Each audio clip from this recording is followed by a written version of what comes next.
সেটা হলো যে ফার্স্ট ওপেনিং প্রবলেম। এবং উনি যখন আমার চেম্বারে আসেন তার কয়েক সপ্তাহ থেকে ওনার এই সমস্যাগুলো অনেক বেশি বেড়ে গেছে। তো আমরা স্টেপ বাই স্টেপ এটা আলোচনা করব এবং কেসটা নিয়ে আমরা ডিসকাস করব। তো প্রথমেই আমরা যেটা শেখাই আপনাদেরকে সেটা হলো যে ফার্স্ট ওপেনিং প্রশ্নটা কি হয়, ওপেন আপ প্রশ্নটা আমরা রোগীকে কি করি।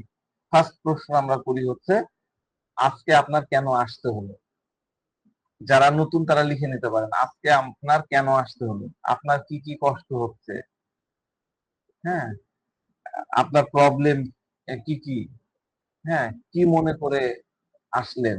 এইরকম এই টাইপের প্রশ্ন আমরা করব, যে প্রশ্নগুলো হচ্ছে ওপেন ইন্ডেড, মানে যে প্রশ্নগুলা হ্যাঁ বা না দিয়ে উত্তর দেওয়া যাবে না, একটু ন্যারেটিভ টাইপের পেশেন্ট উত্তর দেবে, এরকম প্রশ্ন আমরা বুদ্ধিদীপ্ত প্রশ্ন করবো। তো আমি মহিলাকে প্রশ্ন করলাম যে আপনার কি কি কষ্ট হচ্ছে। তো উনি বলছেন 3 সপ্তাহ হলো আমার নাক দিয়ে কনস্ট্যান্টলি ঘন হলুদ সর্দি হচ্ছে। কি বললেন? কনস্ট্যান্টলি মানে ধারাবাহিক ভাবে ঘন হলুদ সর্দি হচ্ছে। আর এই কারণে আমার এই চোখের, আমার দিকে দেখেন, এই যে চোখের চারপাশ দিয়ে এই মাথার এই এরিয়া অনেক ব্যথা করতেছে, আর মাথা অনেক ভারী হয়ে আছে। তো আমি ওনাকে বললাম যে এর আগেও কি আপনার এরকম সর্দি বা ঠান্ডা লাগার সমস্যা হয়েছে বা হতো? তো রুগী বলছেন হ্যাঁ, এরকমটা আমার প্রায়ই হয়। প্রথমে নাক দিয়ে পানির মতন তরল ঝরতে শুরু করে, আর তারপরে একটানা হাঁচি হতে থাকে, হাঁচি একটার পর একটা হতে থাকে। একবার শুরু হলে অন্তত 20টার মতো হাঁচি হতে থাকে, 20-25টা হাঁচি হতে থাকে। তবে 4-5 দিন পর এটা আবার নিজে থেকেই ঠিক হয়ে যায়। কিন্তু এবার নাক দিয়ে ঘন এবং হলুদ রঙের মিউকাস বের হচ্ছে। গতকাল রাত্রে মাথা বেশ ব্যথা করছিল, আর সেই সাথে জ্বর ও কাশিও ছিল। ক্লিয়ারলি তো বলা আছে, তাও আমি একটু বলি। এই পেশেন্টটা মূলত 3-4 সপ্তাহ ধরে ওনার খুব নাক দিয়ে সর্দি মিউকাস বাড়াচ্ছিল। এবং আমরা তো সর্দি দেখেও ওষুধ প্রেসক্রাইব করি, তাই না? যেমন গ্রিনিশ, হ্যাঁ, ইয়েলো একটা ভাব, তারপরে ঠিক, তারপরে পরে রুপি টাইপের, রুপি মানে দড়ির মতন হয়ে পড়ে, তাই না? তারপরে স্ট্রিঞ্জি, হ্যাঁ, চিটচিটে টাইপের। এগুলো কিন্তু আমরা যখন ক্লাসিক্যাল প্র্যাকটিস করতাম, আমরা যখন কলেজ লাইফে, হ্যাঁ, এইগুলোকেই বেশি গুরুত্ব দিয়ে পড়তাম, কলেজেও এগুলাকেই বেশি গুরুত্ব দিয়ে পড়ানো হয়। কিন্তু এখন আমি সেগুলোর দিক দিয়ে কোনো মানে কি বলবো, কানেকশন কিন্তু আমি আর এখন ওইদিকে দিই না, যে তার সর্দির কালার সবুজ, পালসেটিলা নাকি হলুদ, সালফার নাকি অন্য কিছু, এইদিকে আমি পার্সোনালি এখন আর ওইদিকে দেখি না। কারণ এর চেয়ে ইম্পর্টেন্ট আমার কাছে এটাই মনে হয় যে এই পেশেন্টটার ক্ষেত্রে, যেমন ধরেন যে ওনার অনেক আগে থেকে সর্দি আছে, হাঁচিও হয়, নাকে ইরিটেশন হচ্ছে, একটু সর্দি লাগলে যেরকম একটু কেমন কেমন লাগে, ওই ইরিটেশন হচ্ছে। এখন কি 3 সপ্তাহ ধরে ওনার এত বেশি মিউকাস হচ্ছে যে উনি মানে বেসিক্যালি আমার সাথে যখন কথা বলতেছিলেন, ওনার ভয়েসটাও চেঞ্জ হয়ে গেছে, একটা ভারী ভারী, ঠান্ডা লাগলে বা সর্দি লাগলে যেরকম মোটা মোটা ভয়েস হয় না, ওই রকম ভয়েস হয়ে গেছে। তো উনি যখন কথা বলতেছিলেন আমার কাছে একটু অডি লাগতেছিল, যে একটা ভারী ভারী ভাব। তো একটা আপনাদের প্রতি আমার একটা পরামর্শ, এইটা আপনারা মানে আমাকে যারা ফলো করেন তারা এইটা মাথায় রাখবেন, যে পেশেন্ট যখন আপনাকে প্যাথোলজি রিলেটেড কথা বলে, প্যাথোলজি রিলেটেড মানে কি, তার রোগের কথা। প্যাথোলজি রিলেটেড মানে হচ্ছে রোগের কথা। যেমন ধরেন যে উনি বললেন যে এইখান থেকে এইগুলো ব্যথা করছে, জ্বর জ্বর লাগছে, সর্দি, ভারী সর্দি, গলা, এগুলো হলো প্যাথোলজি। তো রোগী যখন প্যাথোলজি রিলেটেড কথা বলবে তখন আপনাকে, আপনার মানে মানে আপনি তো চেয়ারে বসে আছেন তার সামনে, আপনার মাথার মধ্যে তার সাইকোসোমাটিক লিঙ্ক এর কথা ভাবতে হবে। সাইকো মানে কি মানসিক, আর সোমাটিক মানে বডি। মানে মনের সাথে বডির যে কানেকশন, এই কথাটা আপনাকে ভাবতে হবে। আপনাকে ভাবতে হবে যে উনি উনার এই অসুস্থতা, উনার এই রোগটা কেন হলো?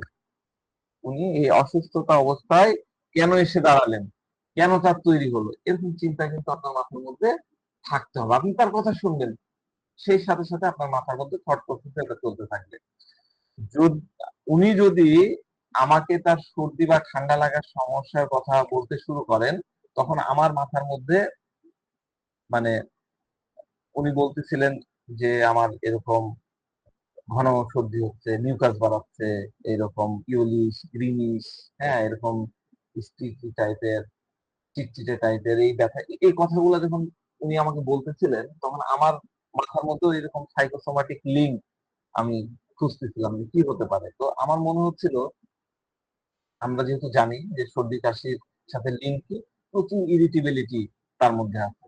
কোন বিষয় নিয়ে তার মধ্যে প্রচুর খিটখিটে ভাব হয়ে আছে। মেজাজটা খিটমিটে হয়ে আছে। হ্যাঁ? প্রচুর ইরিটেবিলিটি আছে। আমার মাথায় কিন্তু ওইভাবে আসছে।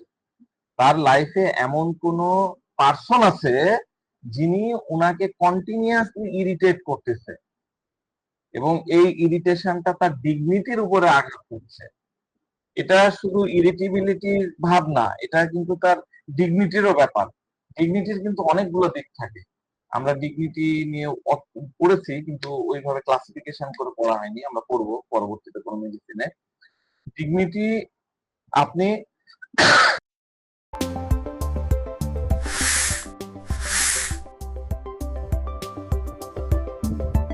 A flexible remote job? Zenfi matches you with roles that fit your skills, experience, and salary goals. Take a quick quiz and start your remote career today.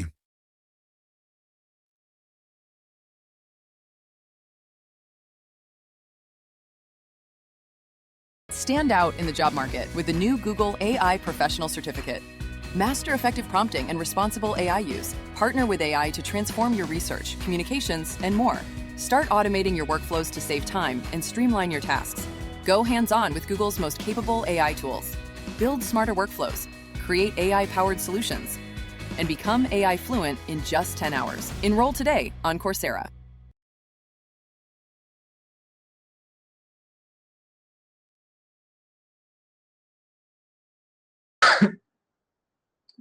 Direct dignity বললাম আর আপনি নেকটার মিররের মধ্যে ঝাঁপ দিলেন, এটা কিন্তু হবে না। স্ট্র্যাফিসিগ্রিয়ার মধ্যেও কিন্তু স্ট্র্যাফিসিগ্রিয়াও কিন্তু অনেক ডিগনিফাইড। ইগনিশিয়াও ডিগনিফাইড। হ্যাঁ? ইনডিগনেশন ইগনিশিয়ার মধ্যে আছে। এবং আরো অনেক মেডিসিন আছে যাদের মধ্যে ইনডিগনেশন ফিলিং থাকে। তো এই ইনডিগনেশন ফিলিং বা ধরেন ইনসাল্টের ফিলিং বা রেসপেক্ট যে ফিলিং থাকে, এগুলো হচ্ছে আমরা বলি না নাক কাটা গেল। খুব খুব কমনলি আমরা ইউজ করি যে নাক কাটা গেল। নাক মানে কি? লজ্জায় নাক কাটা গেল, তাই না? মানে আমার যে ডিগনিটি আছে, আমার যে ইন্ডিগনেশন আছে, আমার যে রেসপেক্ট আছে সেটা নাকটাই কাটা গেল। লজ্জায় আমার নাকটা কাটা গেল। এমন একটা কাজ করলো যে আমার নাকটা কাটা গেল। তাহলে এই যে ইন্ডিগনেশনের কথা বললাম, ইনসাল্টের কথা বললাম, রেসপেক্টের কথা বললাম, এগুলো কিন্তু নাকে রিফ্লেক্টেড হয়। আমি কি বুঝাতে পারলাম? যখনই সর্দি রিলেটেড বা ইয়ে হবে, নাক রিলেটেড প্রবলেম হবে, তখন আপনারা এটা ধরে নেবেন যে নিশ্চয়ই ওর কোনো জায়গায় একটা ইন্ডিগনেশনে আঘাত হয়েছে। কেউ তাকে ইনসাল্ট করেছে, কোথাও থেকে সে ইনসাল্ট ফিলিং পাচ্ছে অথবা রেসপেক্টলেস ফিলিংস আসছে এবং এটাই তার নাকে রিফ্লেক্ট হচ্ছে। তো উনার যে ইরিটেবিলিটি আছে সেটাকে এই কনটেক্সটে আমাকে দেখতে হবে। হ্যাঁ? যে উনার নাকে কে দম করে রেখেছে? নাকে দম কে করে রেখেছে? এভাবে কিন্তু আমরা এই কেসটাকে দেখতে পারি। দেখেন একটা কেস ঢোকার অনেক মানে ওয়ে আছে। আমি আপনাদেরকে ডিফারেন্ট জিনিস শেখাচ্ছি। আপনারা মানে একটু সাথে থাকেন। অনেক কিছু আছে। আমরা অনেক জিনিস এক্সপেরিমেন্ট করি। সেই এক্সপেরিমেন্ট গুলা কিন্তু আপনাদের সামনে বলি। তো যাক আমার কিন্তু ১ মিনিটও হয়নি মহিলা আমার সামনে বসায়।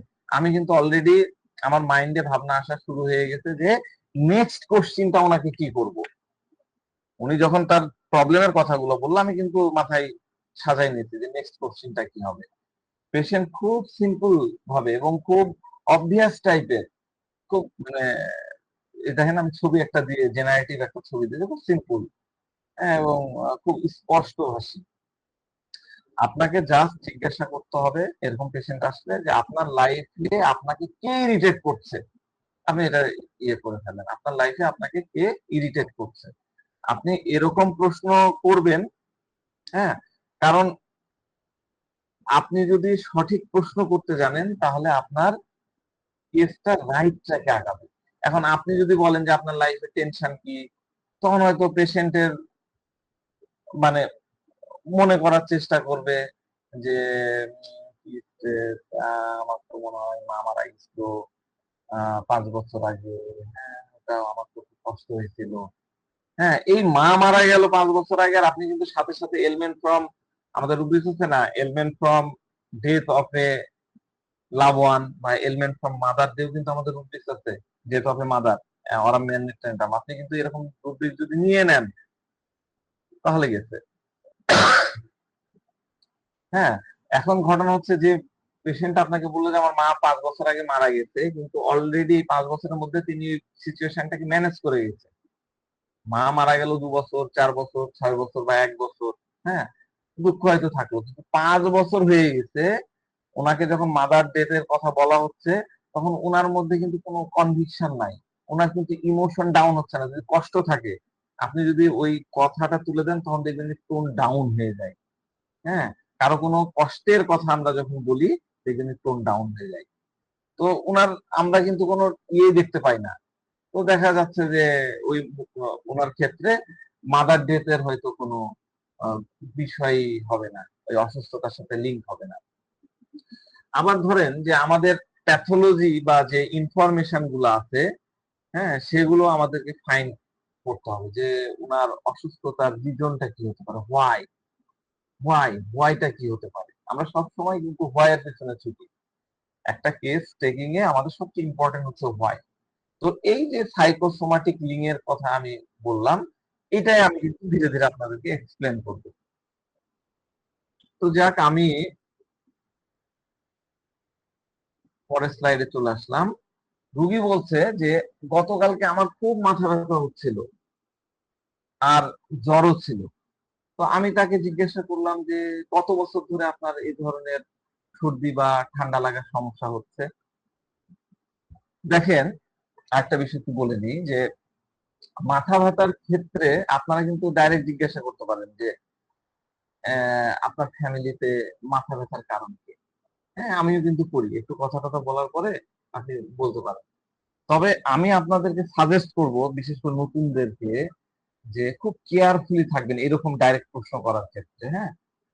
আপনি খুব বেশি ধরেন যে ফেবুলাসলি তাকে বললেন বা ওভার কনফিডেন্স আপনি হয়ে তাকে প্রশ্ন করলেন, এটা কিন্তু হওয়া যাবে না। কারণ কিছু পেশেন্ট আছে আমাদের কাছে বা কিছু পার্সন আছে যারা মনে করে যে হোমিওপ্যাথি ডাক্তারের কাছে গেলে যা তা প্রশ্ন করে।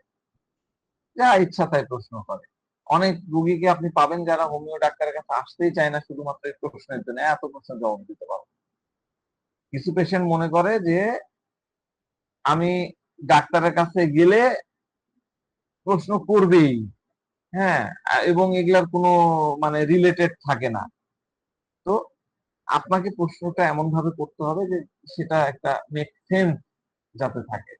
কারণ আপনি যদি প্রশ্ন করলেন আর ফার্স্ট অ্যাটেম্পটেই যদি আপনি একটা রাইট রিমেডি প্রেসক্রাইব করতে পারেন তাহলে তো ডেফিনিটলি কেসটা সলভ হয়ে যাবে। তখন কিন্তু পেশেন্ট আপনাকে রেসপেক্ট করবে। কিন্তু আপনি ধরেন যে ফার্স্ট রিমেডি ফেল করে গেলেন। আর আপনার এক্সাইটমেন্ট বলেন বা ওভার কনফিডেন্স বা উল্টাপাল্টা প্রশ্নের কারণে আপনি হয়তো ফানি কোয়েশ্চেন করছেন। হ্যাঁ, যে আপনার মাথা ব্যথা হচ্ছে, আপনার লাইফে অ্যাফেয়ার চলছে ইত্যাদি, ইত্যাদি। অ্যাফেয়ার নিশ্চয়ই ডিসকানেক্ট হয়ে গেছে। এরকম ডাইরেক্ট প্রশ্ন করার ফলে যদি আপনি রাইট রিমেডি সিলেক্ট করতে না পারেন তখন পেশেন্ট কিন্তু আপনার কাছে আসবেন না। আবার সে তো আসবেই না, আরো ১০ জন যাইয়া বলবে যে হোমিও ডাক্তার এগুলা ভালো না, এ সেন্সেবল না, যা তা প্রশ্ন করে। তো আপনি শুধু নিজের ওভার কনফিডেন্স এর উপরে রিলে করলে চলবে না। ওভারঅল হোমিওপ্যাথির যে কমিউনিটির যে ডিগনিটি সেটাও কিন্তু আপনাকে মেইনটেইন করতে হবে। এটাও কিন্তু আপনার রেসপন্সিবিলিটির মধ্যে পড়ে। আপনি একজনকে উল্টাপাল্টা ইয়ে করলেন, পুরা কমিউনিটির উপরে এই দায়ভারটা চলে আসে। তো পেশেন্টকে দেখে আপনাকে কোশ্চেন ফর্ম বানাতে হবে। আপনার আপনাকে ওই জাজটা আনতে হবে। তো কিছু পেশেন্ট আপনাকে আপনার প্রশ্নকে রাইট স্পিডে নেবে, কিন্তু সব পেশেন্টই এরকম হবে তা না। ওটা আবার আপনাকে ম্যানেজ করা শিখতে হবে। সব কোশ্চিনই মানে লাইটলি নেবে, বা কারো কারো কাছে আপনার ওই প্রশ্ন দেখা যাচ্ছে ইনসাল্টিং মনে হতে পারে। হ্যাঁ, কেউ আপনার প্রশ্ন শুনে ইরিটেট হতে পারে। তো এই জন্য যারা একদমই নতুন আমাদের এই পদ্ধতি আপনারা অ্যাপ্লাই করতে যাচ্ছেন, তারা ডেফিনেটলি খুব বুঝে শুনে কোশ্চিন ফর্ম করবেন, করে তারপরে প্রশ্নটা থ্রো করবেন। ঠিক আছে? তো যাক, আমি তাকে জিজ্ঞাসা করলাম যে আপনার কত বছর ধরে এই ধরনের সর্দি বা ঠান্ডা লাগার সমস্যা হচ্ছে? তো উনি বলতেছেন এটা প্রায় আমার বিয়ের আগে থেকেই আছে। সব মিলায় 15 বছর হবে। মাসে অন্তত একটা বার এরকম হয়। কিন্তু আমি কখনোই এর জন্য কোনো ওষুধ খেতাম না। কারণ এমনিতেই ২-৩ দিনের মধ্যে এটা ঠিক হয়ে যেত। তাছাড়া ওষুধ খাওয়ার পর সর্দিটা ভেতরে শুকায়ে যায় এবং তারপরে কাশি শুরু হয়ে যায়। তাহলে উনার এই সর্দি এটা বিয়ের আগে থেকেই। তো আমি এই প্রশ্নটা কেন করি? আমাকে কেউ যদি কোনো আ আমি কিন্তু নতুনদের মাথায় রেখেই কিন্তু আজকের ক্লাসটা নিচ্ছি যে কার পরে কি প্রশ্ন করতে হয়। আমি যখন আমাকে একটা পেশেন্ট এসে বলে যে আমার এই প্রবলেম, তখন আমি ফার্স্ট এ বলি যে কবে থেকে শুরু হয়েছে বা কখন থেকে এটা চলছে? when? হ্যাঁ, এইটা কিন্তু আপনারাও করবেন। কারণ আমাদের এই why টা বুঝতে হবে। when যদি আপনি না ধরতে পারেন তাহলে why আপনার কাছে ক্লিয়ার হবে না। যেমন কেউ যদি বলে যে আমার গত বছর থেকে এটা হয়েছে বা গত বছর থেকে এটা চলে আসছে, তখন আমি জিজ্ঞাসা করি যে গত বছর আপনি কি করছিলেন? সে সময় কি হয়েছিল? তো হয়তো ধরেন যে সে হয়তো বলল যে আমি এসএসসি সেকেন্ড ইয়ারে পড়তাম। তাহলে কি হবে? এটা স্টাডি রিলেটেড কোন একটা এলিমেন্ট হয়তো আছে। তারপর থেকে তার এই প্রবলেমটা শুরু হয়ে গেছে। আবার ধরেন যে কেউ যদি বলে যে আমার বিয়ে হয়েছিল, বিয়ের পর থেকে আমার এটা শুরু হয়েছে। যখন কোন প্রবলেম বিয়ের পর থেকে পেশেন্ট এসে বলবে যে আমার বিয়ের পর থেকে শুরু হয়েছে, তার মানে তার হাসব্যান্ড রিলেটেড বা তার শ্বশুরবাড়ি রিলেটেড কোন একটা সমস্যা হতে পারে। ঠিক আছে? পেশেন্ট আর আমাদের এই পেশেন্ট কি বলতেছে? আমাদের পেশেন্ট বলতেছে আমার বিয়ের আগে থেকে হচ্ছে। তার মানে হলো বিয়ের আগে থেকে তাকে সম্ভবত কেউ ইরিটেট করছে। যেহেতু সর্দির বিষয় বললাম, নাকের বিষয় বললাম, তাহলে ইরিটেশন আসছে। তো এই জিনিসটা ভালো করে বুঝেন, বুঝছেন? মনে করেন যে স্টাফিসিয়ার কেয়ার কেস, বিয়ের পরে যদি তার ওয়াইফ মানে তাকে ওয়াইফ ইরিটেট করে, বা দেখা যাচ্ছে যে ইরিটেশন ওয়াইফ থেকে হচ্ছে, হ্যাঁ, তখন আবার দেখা যাচ্ছে যে অফিসে গেল, অফিসে যে বস ইরিটেট করতেছে, আর যখন বিয়ে হয়নি তখন দেখা যাচ্ছে বাপ মা ইরিটেট করতো। মানে উনি হয়তো সবকিছু ভালোই করছেন, কিন্তু প্যারেন্টসরা ওনাকে ডমিনেট করতেছে যে এই তুমি এটা করো না, মন দিয়ে পড়ো, ওইটা করো না, ওইভাবে যায় না, ওর সাথে মিশো না, সায়েন্স নিয়ে পড়ো, কমার্স নাও, এই হ্যান ত্যান হয় না বাবা মারা।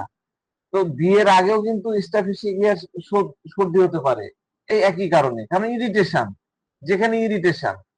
তো সেম হোয়াই কিন্তু আগেও এক্সিস্ট করতে পারে, অন্য কোনো পার্সনের ক্ষেত্রেও হতে পারে। তাই সবসময় এটা মনে রাখবেন যে বিয়ের আগে থেকে প্রবলেম থাকলে বিয়ের পরে লোকজনের উপরে কোশ্চিন করা যাবে না, এরকমটা কিন্তু না। আর আমাদের এই পেশেন্ট জানালেন যে বিয়ের আগে ওনার এইভাবে কেউ ইরিটেট করতেছিল, কারণ ওনার মধ্যে এই নেচারটা আছে। মোস্ট প্রবাবলি না, হয়তো 100% হতে পারে, বা দেখা যাচ্ছে যে চাইল্ডহুড থেকেই তার এই সমস্যাটা হচ্ছে। তো যখন একটা রিমেডি দেওয়া হয় তারপরে স্টেট চেঞ্জ হয়ে যায়, তখন বোঝা যায় যে অ্যাটিটিউডটা আগে থেকে এমন ছিল, যার কারণে চারপাশের মানুষরা ওনার এই বিহেভিয়ারে মানে দেখা যাচ্ছে যে কারণে হোক, যে কারণে হোক ওনাকে ইরিটেট করতেছিল। তো এই টাইপের পার্সনদের সেনসিটিভিটি ওরকমই থাকে। আমি জাস্ট একটু উদাহরণ দিয়ে বলছি, আপনারা বুঝতে পারছেন কিনা। তো পেশেন্ট বলতেছে যে একবার নিচের লাইনে দেখেন, হ্যাঁ, নিচেরটা লাইন, একবার যদি কাশি শুরু হয়ে যায় তবে সেটা অনেক দিন পর্যন্ত স্থায়ী হয়। হ্যাঁ, তো আমি বললাম যে আপনার পরিবারে আর কে কে আছে? তখন উনি বলতেছেন যে আমার স্বামী আর একটা ছেলে। তো ছেলের বয়স কত? ছেলের বয়স হচ্ছে 7।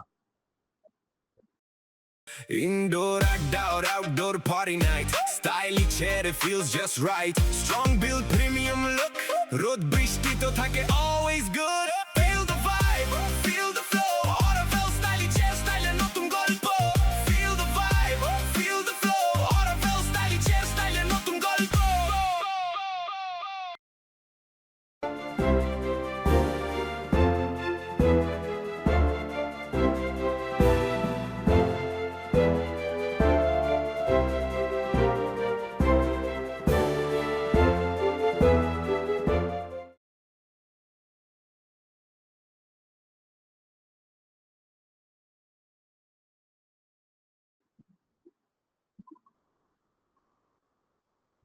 আমরা পরের স্লাইডে চলে যাচ্ছি। তো পেশেন্ট বলছে এবার কিন্তু প্রথমে নাক দিয়ে পানির মতন ঝরা বা হাঁচি দিয়ে কিন্তু শুরু হয়নি। নাক দিয়ে পানির মতন তরল ঝরা বা হাঁচি দিয়ে শুরু হয়নি। এবার সরাসরি ঘন হলুদ মিউকাস দিয়ে শুরু হয়েছে। তো আমি বললাম এটাতে কি আপনাকে খুব বেশি কষ্ট দিচ্ছে? বলে হ্যাঁ, এটা সারাক্ষণই অনবরত বের হচ্ছে। আমি ওষুধ খেয়েছি, ভাপ মানে স্টিম নিয়ে দেখেছি, কিন্তু কমছে না। নাকের চারপাশে বা এই যে সাইনাসের জায়গা উনি দেখায় বলতেছে যে সাইনাসের এই জায়গা এই অংশটা খুব বেশি ব্যথা করতেছে এবং মনে হচ্ছে যে ভেতরের চামড়া বা পেশিগুলো মনে হচ্ছে একদম টেনে ধরেছে, টান টান হয়ে আছে। তো আমি বললাম যে আপনি ইদানিং কারো উপরে কি খুব বেশি বিরক্ত বা অতিষ্ঠ হয়ে আছেন? তিনি কে? তখন পেশেন্ট একটু হেসে দিলেন। হ্যাঁ, এবং বললেন হতে পারে ওরা দুইজনই মানে তার হাজবেন্ড আর তার ছেলের প্রতি ইন্ডিকেট করলেন। ঠিক আছে? তো দেখেন আমি কিন্তু ঝোপ বুঝে কূপ মারলাম। উনি যেহেতু একটা ফ্লোতে চলে গেছে আমি সরাসরি প্রশ্নটা করে ফেললাম যে আপনি কার কার উপরে আপনি বেশি ইরিটেট? তো আমার প্রশ্ন শুনে তিনি কিন্তু একটু ফার্স্টে একটু মুচকি হেসে দিলেন। তো বাসায় তো দুজনই আছে, হাজবেন্ড আর ছেলে। তো সে তাদের উপরে ইরিটেট। তো দুইজনের উপরই রাগ হয়। হ্যাঁ, তাহলে আপনার কাজ কিছুটা সহজ হয়ে গেল। আপনি পেয়ে গেলেন।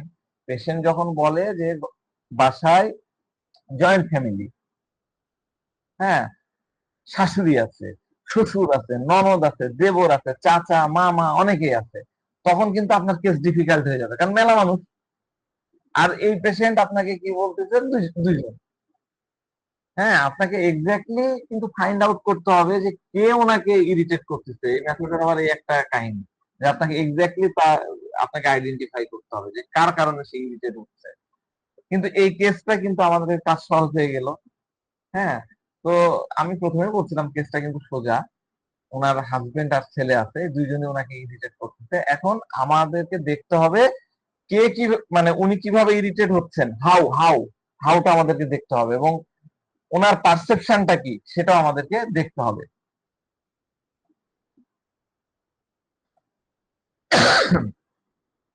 আমি জিজ্ঞাসা করলাম আমি জিজ্ঞাসা করলাম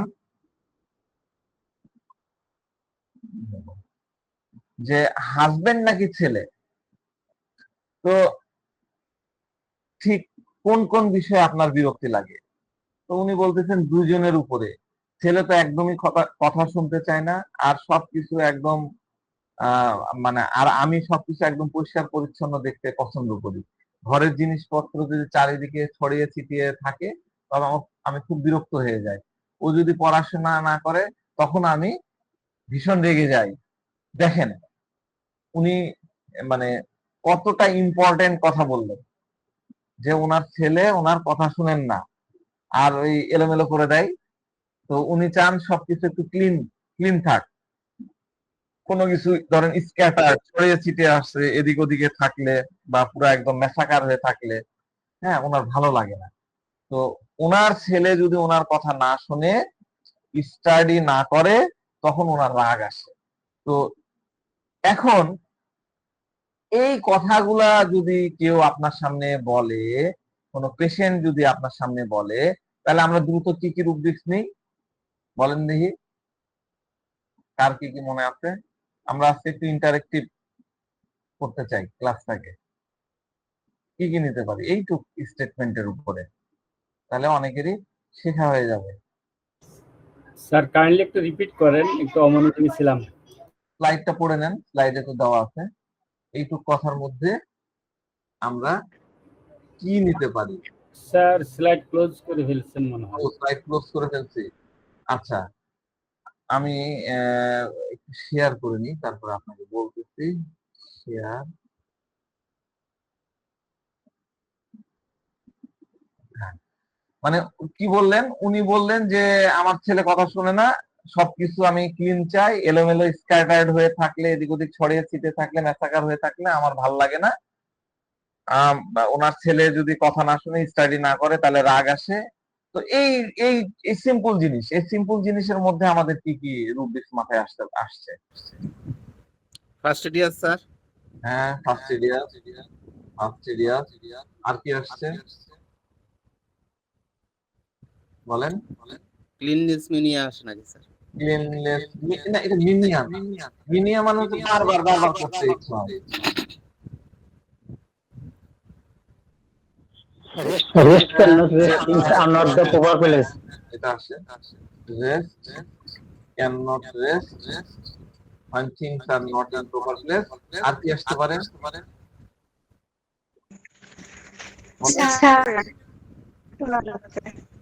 বলেন। Contradictory intention and না, এটা কন্ট্রাডিক্টরি তো এখানে নাই। এই কি চাচ্ছে? সবকিছু প্রপার থাক, প্রপার টু নিতে পারেন, তাই না? আমি ইন জেনারেল বলতেছি যে কি কি নেওয়া যায়।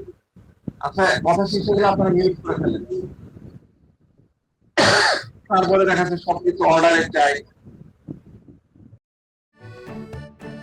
ছুটির দিনে বিরিয়ানি ছাড়া আর কিছু মাথায় আসবে না। রাঁধুনি বিরিয়ানি মশলা। Get business email that builds your brand with private email. Create a pro email using your own domain, like @mybrand.com, paired with solid uptime you can rely on. With speed, security, and customization built in. Try business email today.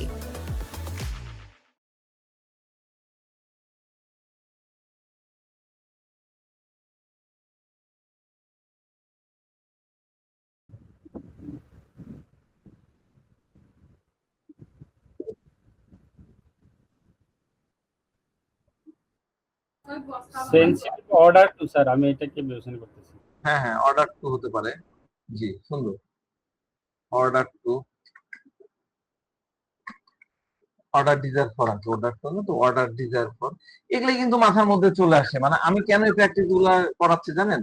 যাতে নতুনরাও আসলে রূপবেশ নিয়ে নিতে পারেন। একটু attentively যদি মানে follow করেন, তাহলে এই রূপবেশ গুলো ধরাটা কঠিন না।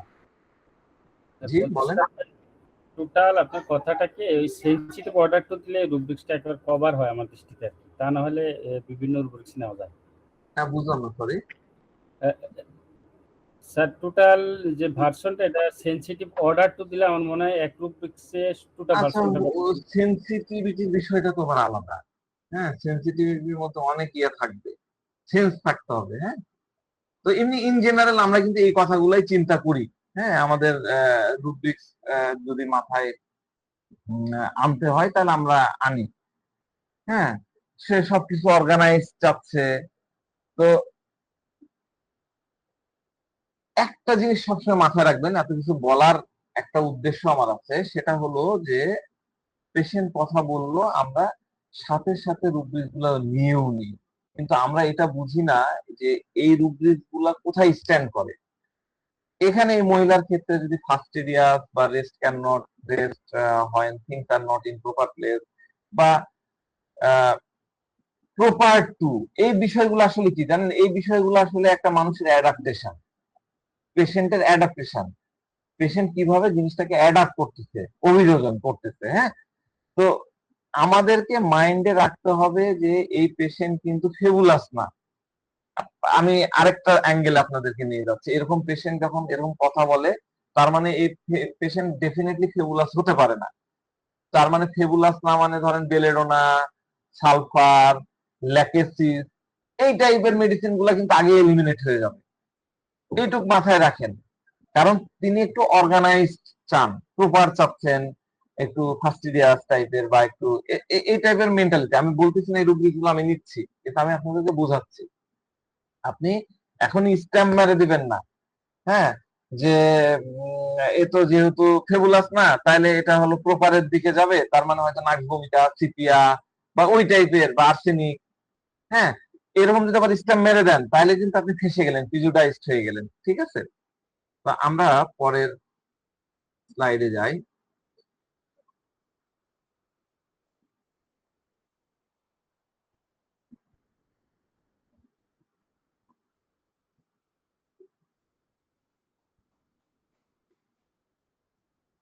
আমরা কি এটা আলোচনা করলাম না, টেনশন এটা?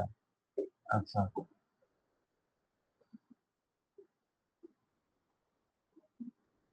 তো পেশেন্ট বলছে যে আমার ছেলের পড়াশোনার জন্য আমাকে সারাক্ষণ ওর পেছনে লেগে থাকতে হয়, বিরক্তিটা আসলে ওখানেই। আর আমার হাজবেন্ড সারাক্ষণ মোবাইল নিয়ে ব্যস্ত থাকে, আমাদের একদমই সময় দেয় না। ভালো করে বুঝেন, প্রত্যেকটা স্টেটমেন্ট একটু মনোযোগ দিয়ে শোনেন। আপনার একদম খুব কমন এই জিনিসগুলো আমাদের ফ্যামিলিতে, হ্যাঁ, খুবই কমনলি মানে আমরা পাই। এরকম পান না, এরকম মানে যারা প্র্যাকটিস করেন হতেই পারে না, পাওয়াই যায় এই কথাগুলাই। তো পেশেন্ট কি বলতেছে যে আমার হাজবেন্ড সারাক্ষণ মোবাইল নিয়ে ব্যস্ত থাকে, আমাদের একদমই সময় দেয় না। তো আমি তখন বললাম যে আপনার এই বিরক্তি বা রাগ কি আপনি আপনার স্বামীর সামনে বা হাজবেন্ডের সামনে প্রকাশ করেন, নাকি নিজের মনের মধ্যে চেপে রাখেন? হ্যাঁ, আমি কিন্তু একদম মানে পয়েন্টে পয়েন্টে প্রশ্ন করে ফেলি আর কি।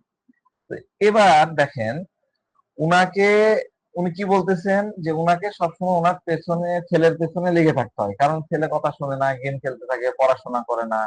এই পেছনে লেগে থাকতে থাকতে কিন্তু তার মেজাজ খিটমিটে হয়ে যায়। এই মেজাজ খিটমিটে হয়ে যাওয়ার কিন্তু অনেক, এই বাচ্চাদের উপরে মেজাজ খিটমিটে হয়ে যাওয়ার কিন্তু আমাদের অনেক রুব্রিক্স আছে এইটুক জায়গার উপরে, যে ছেলে কথা শোনে না, গেম খেলতে থাকে, পড়াশোনা করে না, এর পিছে ছুটতে হয়, ছুটতে ছুটতে আমার মেজাজ খিটখিটে হয়ে যায়। তাহলে এই যে এইখানে আমরা কি কি চিন্তা করতে পারি বলতে পারবেন? বলেন, একটু চেষ্টা করেন, আমরা আজকে একটু ইন্টারেক্টিভ ক্লাস করি। irritability children in হ্যাঁ, ইরিটেবিলিটি চিলড্রেন ইন, আমরা ইরিটেবিলিটি চিলড্রেন ইন নিতে পারি। আমরা যাই irritability children in, irritability children in নিতে পারি। আর কি আসতে পারে বলেন, চিলড্রেন নিয়ে আর কি রুব্রিক্স আছে বলেন? রাগ হয়ে যায়, তাহলে কি হবে?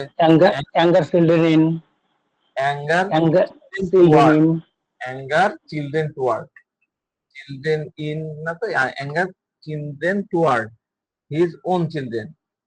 ঠিক আছে, এটা অবশ্য ক্রস করে দিয়েছি ইরিটেবিলিটিতে, এটা আসতে পারে। তারপরে দেখা যাচ্ছে সে খুব অস্থির হয়ে যাচ্ছে, ইমপেশেন্ট চিলড্রেন অ্যাবাউট আমাদের আছে না, ইমপেশেন্ট চিলড্রেন অ্যাবাউট। তারপরে তার টেনশন থাকে, অ্যাংজাইটি থাকে, অ্যাংজাইটি এরকম, অ্যাংজাইটি, অ্যাংজাইটি চিলড্রেন অ্যাবাউট, এরকম কিন্তু অনেক রুব্রিক্স চিলড্রেন নিয়ে আমাদের আছে। আমরা কিন্তু সেই দিকে, আপনি যদি রেপার্টরি খোঁজেন, প্রচুর রুব্রিক্স কিন্তু আছে।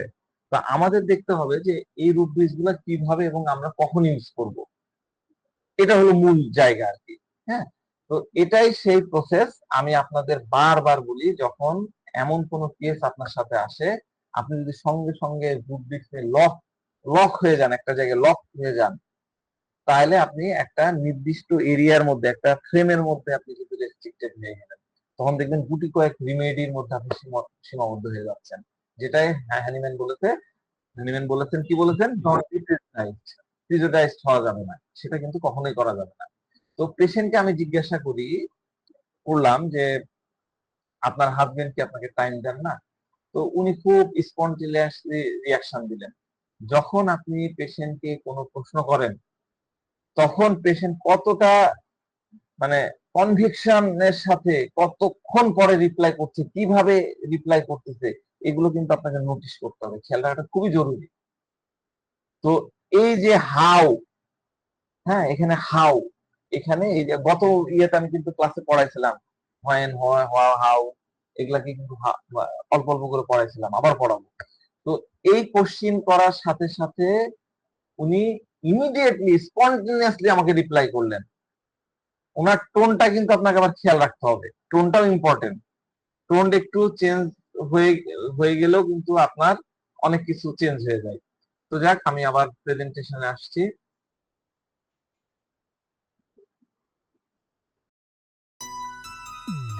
Hello, hello, hello, hello. Blue puffy marshmallow. Pink, blue, white and yellow. Blue puffy marshmallow. Hello, hello, hello, hello. Blue puffy marshmallow. Sweet, sweet, soft, soft, chocolatey, fun, fun. Taste and twist.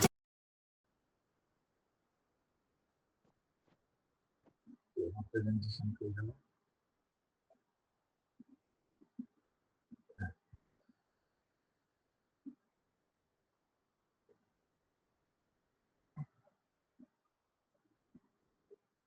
তো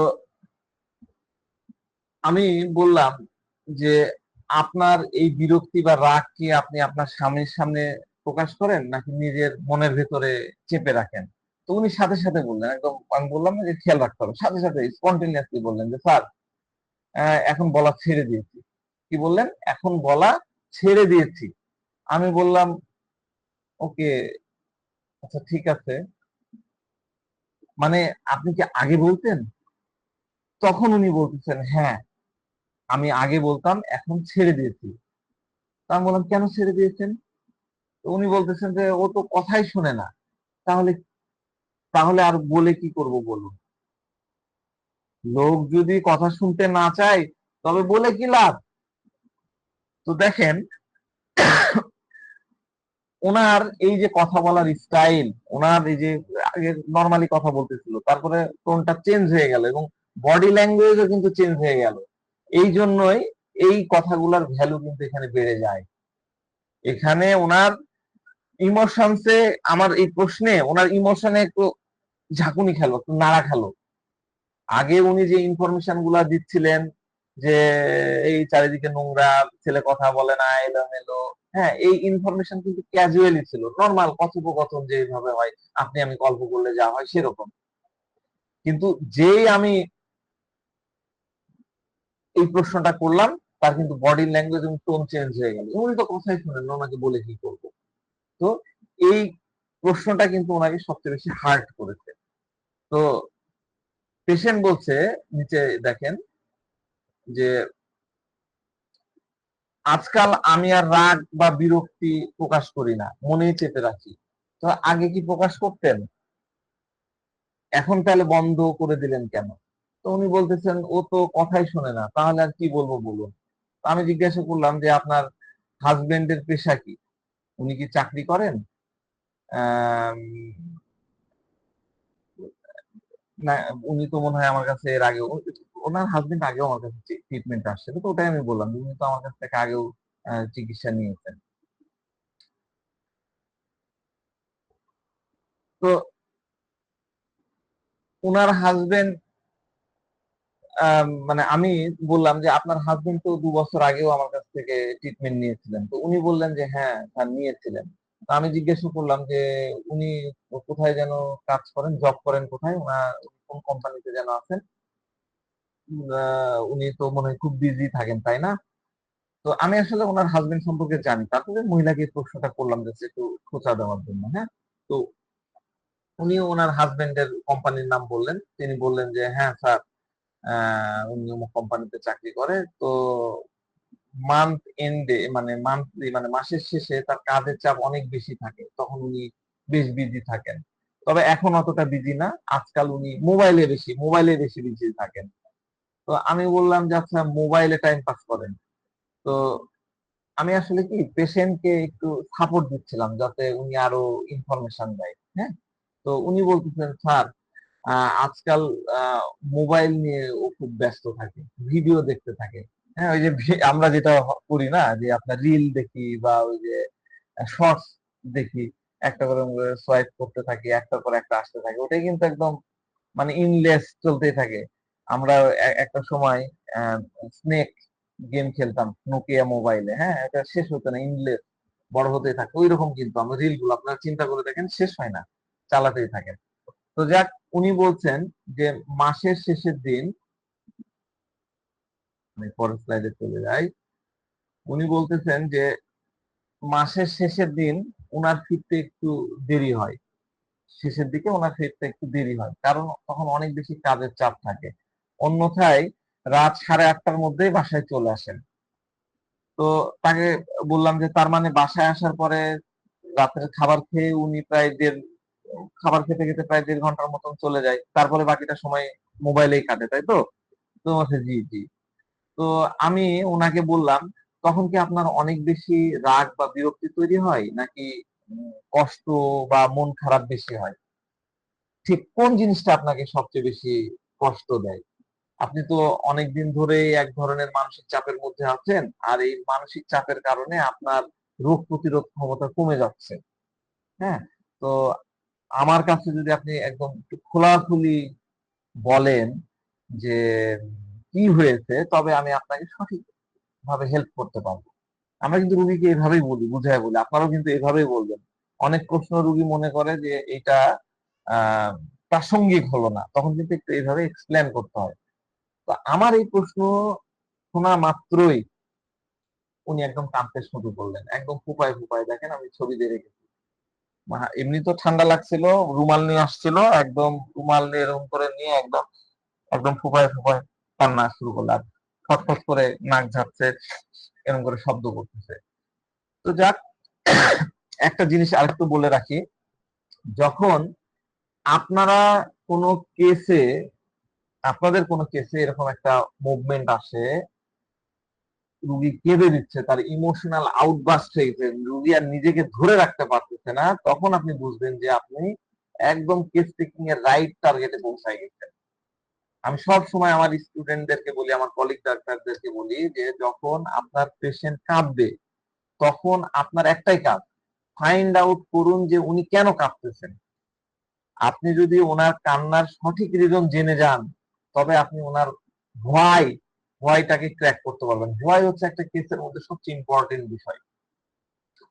আমার কিছু friends আছে, আমি খুব তাদের সাথে আড্ডা দিই, গল্প টল্প করি। তারা মেডিকেল ফিল্ডের না, অন্য ফিল্ডের আর কি। তারা আমাকে জিজ্ঞাসা করে যে, আচ্ছা তোমরা হোমিওপ্যাথিতে এক্স্যাক্টলি কি করো? হ্যাঁ, তোমরা তো অনেকক্ষণ রুগীকে, এলোপ্যাথি ডাক্তাররা 2 মিনিটও সময় দেয় না। আর তোমরা অনেকক্ষণ ধরে রুগীকে কথা বলো। কি বলো? কি করো? তা আমি বলি যে আমরা কিছুই করি না। আমরা ১ম এ রুগীকে কাঁদাই, তারপরে এনালাইসিস করি, করে ইভ্যালুয়েশন করি যে রুগী কেন কাঁদলো, এবং ওটার জন্য আমরা টাকা দিই। এইটুকুই কাজ। আমি জাস্ট ফান করি তাদের সাথে। তো আপনারা যদি কান্নার মিনিংটা বুঝতে পারেন, তাহলে কিন্তু সব হয়ে গেল। হ্যাঁ? তো এখানে উনার কান্না এত মারাত্মকভাবে, মানে ফুপায় অনেকক্ষণ ধরে সে কাঁদতেছিল। আমি উনাকে বললাম, দেখেন, এই যে আপনি কাঁদতেছেন আর স্যাড ফিল করতেছেন, এর কারণে কিন্তু আপনার ইমিউনিটি কমে গেছে। হ্যাঁ? এটাই হচ্ছে আপনার সর্দি, এই কারণে আপনার সর্দি কাশি ঠিক হয় না। আপনি সিরাপ খান, অ্যান্টিবায়োটিক খান, ২ দিন ভালো থাকেন, তারপরে আবার শুরু হয়ে যায়। আমি একজন শিক্ষক। বাচ্চাদের অঙ্ক পড়াতে গিয়ে দেখি বাচ্চারা অঙ্ক সাবজেক্ট ঠিক আছে? এরপরে আমরা এই স্লাইডে আসি।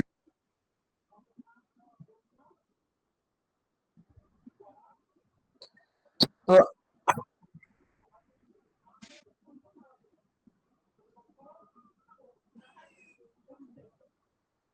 আপনারা আনমিউট হলেন না, আনমিউট হলে সমস্যাই হয়। তো আমি বললাম, তার মানে কি অন্য কোনো ঘটনা ঘটেছে? আপনাদের মধ্যে কি ঝগড়াঝাটি হয়েছে? আমাকে একদম খোলামেলা যদি বলেন। তো রুগী ফুপায়, ফুপায় কেঁদেই চলছে। হ্যাঁ? তো কিছুক্ষণ পর আ তিনি বললেন, আসলে বাড়িতে আমরা কেবল ৩ জনই থাকি। আর কেউ নাই। আবার মনে করেন যে একটু করে কান্না দিয়ে একটা দীর্ঘশ্বাস ছাড়লেন। তো বলতেছেন যে আমার শ্বশুর-শাশুড়ি নাই। তার বড় ভাই, মানে তার দেবরের কথা ভাসুরের কথা বলতেছে। তার বড় ভাই তার ফ্যামিলি নিয়ে কানাডাতে সেটেল। আগে আমরা একসাথে থাকতাম, ওনারা ওখানে চলে গেছেন আজ 2 বছর হলো। দেখেন মহিলাটা কাঁদতে কাঁদতে বলতেছে যে আমরা বাসায় মাত্র 3 জন লোক, তার মানে এই 3 জন লোক আছে, এটা নিয়েও তার একটা প্রবলেম। এর অর্থ দ্বারায় ওনার আরো লোকের দরকার ছিল, কারণ উনি ওই যে ইয়েদের কথা বলতেছেন, ওনার ভাসুরের কথা বলতেছেন, ওনার জায়ের কথা বলতেছেন, তাই না? তো যে স্টাইলে উনি কাঁদতে কাঁদতে বললেন যে আমরা 3 জন লোক থাকি বাসায়, এই ডেপথটা কিন্তু আপনাদেরকে বুঝতে হবে। ওনার বাসায় 3 জন লোক আছে, তারপরেও তার সাথে সঠিকভাবে কথা বলতেছে না, তাকে সময় দিচ্ছে না, এই জন্য তার আরো লোক চাই। বুঝতে পারছেন? তো এখন আরো লোক চাই, আরো পার্সন চাই, আরো আত্মীয় চাই, আরো বন্ধু চাই, এরকম যদি শুনি তাহলে কোন মেডিসিনের কথা মনে পড়বে? Company disaster. হ্যাঁ হলো, কিন্তু কোন মেডিসিনের কথা মনে পড়বে? একা একা থাকবো না, আরো কমিউনিকেশন, আরো ব্রাদারহুড, আরো এই, তাহলে কি হবে? আপনার মাথায় ফসফরাস, হ্যাঁ ফসফরাস। ফসফরাস,